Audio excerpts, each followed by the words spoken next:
Most people, when they use the word, or when they hear someone use the word manifestation, they think of a material object that is manifested. But by manifestation, we mean a point of perception. In other words, an emotion is a manifestation. When you feel fear, you have manifested that fear in response to your thought. Or when you feel elation, you've manifested that. So rather than calling manifestation a car in the garage, let's call manifestation a point in time where something is being experienced. Stay with us just a little bit. You'll like how this broadens out. We talk about this vibrational reality. Do you follow us when we talk about it? We gave it the name the vortex because we wanted it to feel like something that's real to you, because you can't yet see it or hear it or smell it or taste it or touch it, but still it is a vibrational manifestation that does have shape and form and can be sensed and can be experienced, and then therefore can have emotional ramifications. So this subject really asks for the title, Turning Thoughts to Things, because if you're turning vibrations to thoughts and thoughts to things, then most people want to call those things manifestations. We want to call it manifestation all the way along. When you're having an experience that you don't like, that's a manifestation. And when you launch a rocket of desire, that's a manifestation. And as that rocket of desire is coalescing with others, where the cooperative components are all gathering together, that's a manifestation. But most people are not aware of the vibrational manifestation because they're not interested in feeling their way into anything. They want to see it and hear it and smell it and taste it and touch it. And if they can't see it and smell it and hear it and taste it and touch it, then they don't want to call it a manifestation. So we want to call creation manifestation. And so what we're really talking about is perception. How much awareness do I have of my manifestation as it's unfolding? So Esther at the airport was on her way to a meeting with a new friend that she certainly would call a manifestation, because the woman hugged her 12 times. In other words, it was a manifestation. But it was also a manifestation when Esther got a very strong impulse to go. That was a manifestation. So strong she couldn't ignore it. Things are always in the process of becoming. Your awareness of it in its process of becoming is what we want to call your attention to, because that's where the pleasure of creation is. If you are a painter painting on a canvas, you can take a lot of pleasure from your blank canvas. You can take a lot of pleasure from gathering your brushes and your colors or your medium. You can take a lot of pleasure from just getting the sketch set up, right down to the details of the last little nuance that you put on the bird's wing. All of that is manifestation. Everything is in the state of becoming.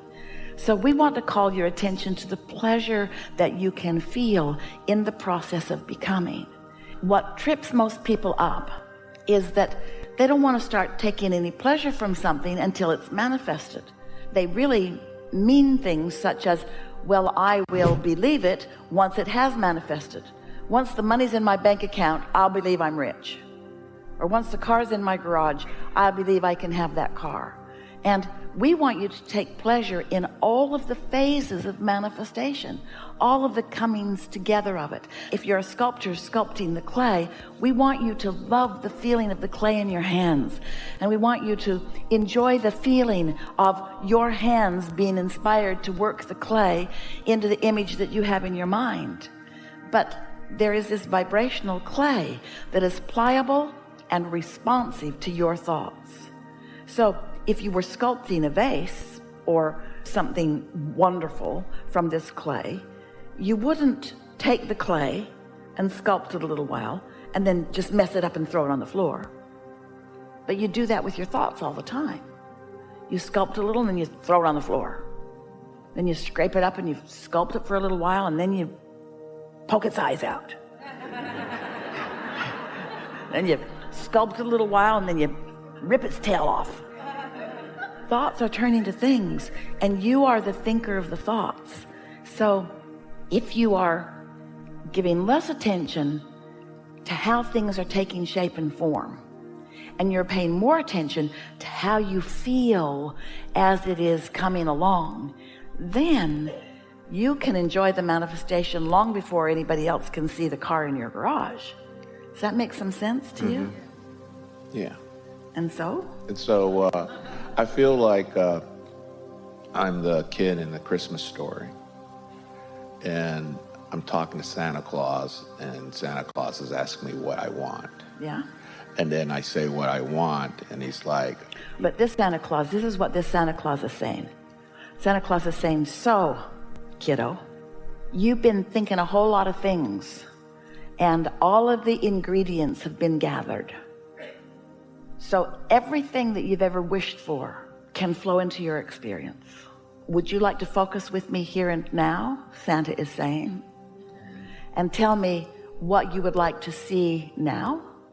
I try to look through life through a child's eyes. I try to find wonderment and amusement. But you see, the child's eyes, in the way that child that you were talking about has been taught, is that Santa is all screwed up. That Santa is saying, I'm keeping a list of whether you've been good or bad, and I'm holding you hostage. And even in this moment, you don't know for sure if you've been good or bad. And so now you're just hoping that you can be beguiled enough that you can tell me what you want. In other words, there's so many holes in that process, and that's the way most people treat the creating of their own reality. Like there's some outside arbitrator who is making the decision about whether you deserve it or not. When that ship sailed, you do deserve it.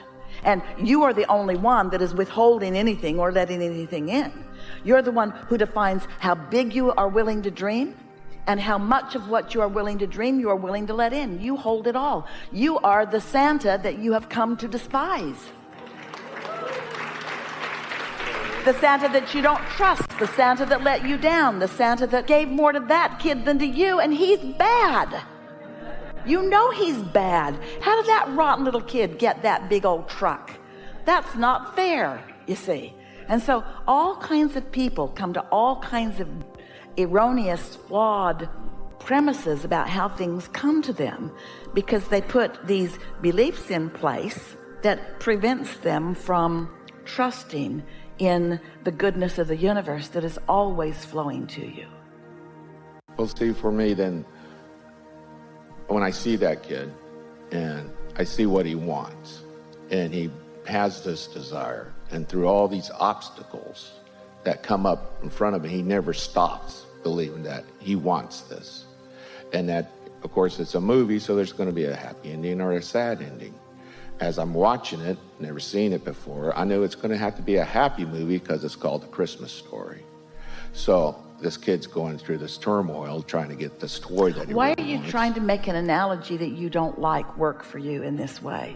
Why are you trying to twist that thing that doesn't work for anyone into something when you have access to the laws of the universe? Well, I think it's because I'm trying to understand, does my desire have to be pinpoint or generalized? That's a really significant question. And we know it, if you've been listening to us for any length of time at all, you think we're a little schizophrenic.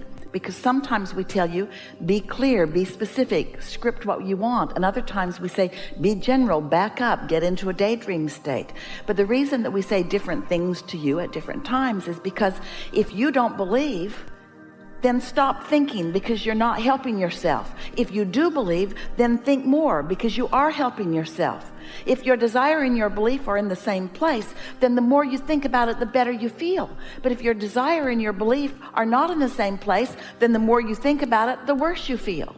Here's the best analogy. So you go into your living room and there's the big old beautiful vacuum cleaner. Santa just brought it.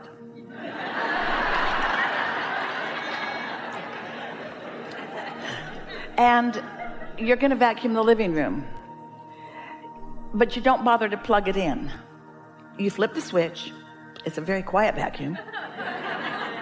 And you run it over all of the carpet in this big room. You leave tracks everywhere. Or you could plug it in and get a much better effect. And so we're asking you to pay attention to what it feels like to be plugged into the power of the universe.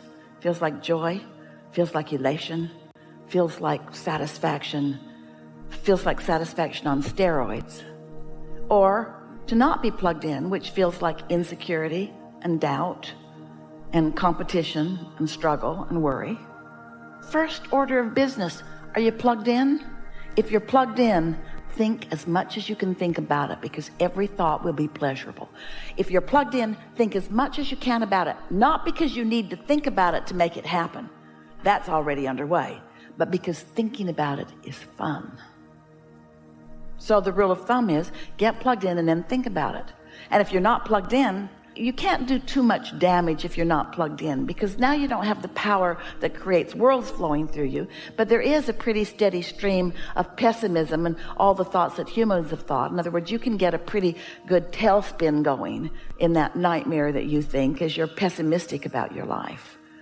But we get it. We see why little kids become grown-ups and don't believe in their own ability to create, because they've been sold a bunch of flawed premises, like there is a God who is judging you, or a Santa Claus who is judging you, or parents and teachers who are continually judging you, where you come to believe that you've got to please them first, and if you please them, then everything will be all right.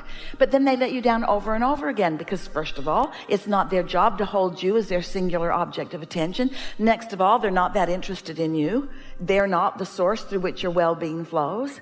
They're here to co-create with you, and they're here to stimulate you to what you want. And certainly there are wonderful experiences to be had, but the reason that there are so many of you who are co-creating together is because together you come to more and more positive conclusions about what would be better in this co-creating experience. You don't give each other power. In fact, humans detract power from each other constantly, because as you stand in judgment of someone, like I don't like the way you look, or I don't like where you come from, or I don't like your sexual orientation, or your religious orientation, or your political orientation, or I'm in this world with you and I don't like you for some reason. Well, that has no power to you, except the power that you assign to it by deciding that you will be inferior because of this. The real damage is happening to the person who is choosing to look at you in a way that his inner being won't look at you. So he's pinching himself off from his power and his resources and blaming you for it. And you get enough people who are using you as their negative object of attention. Pretty soon, you cannot feel that good about yourself. But when you get it, that none of them have any power, they only have the power to influence you to your own disconnection. And you only have the power to influence others to their disconnection, or maybe to influence them to their connection. Before you came into this physical body, you were source energy. You were a consciousness, aware of all that is, and keenly aware of this time-space reality. And so part of that consciousness was directed here. And here you were born into this body. Splat, here you are. Now, this non-physical consciousness that you were before you got here still exists. And all that you've ever been, all that you've been in the process of becoming, still exists. All the pure positive energy, all that you have lived and all that you've come to be, you still be.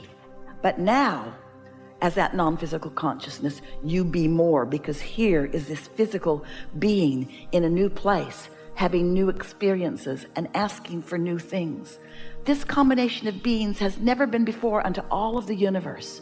And so together we are moving forward, whether you can feel it or not. It's happening just as a result of your questions and our answers, and your responses to our answers, and your responses to his questions. In other words, this is an expanding universe that is in the process of expanding right here and now.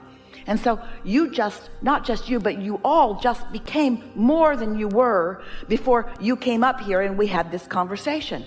We are all more than we have been before, and your inner beings have all embraced the incremental expansion and are holding that steady place.